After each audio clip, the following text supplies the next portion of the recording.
కూడా 200 మంది కుటుంబాలు ఉన్నారు. అందరూ పొద్దున్న లేస్తే ఈ పనులు వంట పనులు చేసేటోళ్ళు.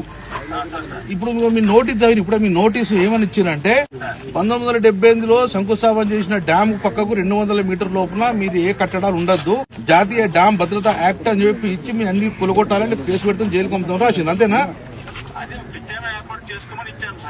ప్రత్యేకం ఏర్పాటు ఏం చేసుకోమంటారు? ఒకసారి నేను చెప్పాను సార్, ఈ గారు ఇక్కడ గిట్ట ఒక్క ఇటుక పిల్ల తీసిన, ఒక ఇల్లు ఊలగొట్టిన గంగుల కమలాకరం మీదకెళ్ళి బుల్లర్ నడవాలి. రైట్?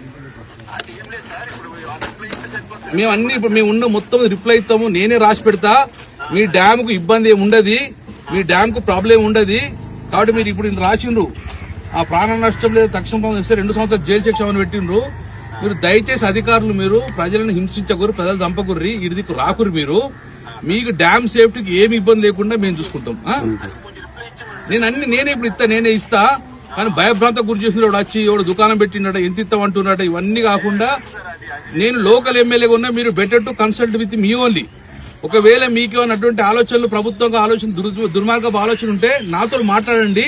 నేను వస్తా కానీ డైరెక్ట్ నేరుగా ప్రజల దగ్గరికి వెళ్తే మాత్రము ఈ ప్రభుత్వానికి తీవ్రమైన పరిణామం ఉంటే హెచ్చరిస్తున్నాను.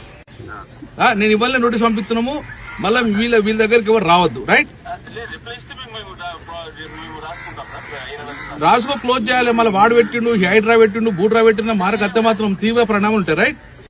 మరి వీళ్ళందరూ ఇంటూ భరోసా కల్పిస్తున్నామని నేను. రైట్ చెప్పుడు కాదు, ఏమంటే నాకు చెప్పాలి. రిప్లై ఇచ్చిన సాటిస్ఫై లేదు, బుల్డోర్ తీసుకొస్తామంటే మాత్రం తీవ్ర పరిణామాలు ఉంటాయి. రైట్?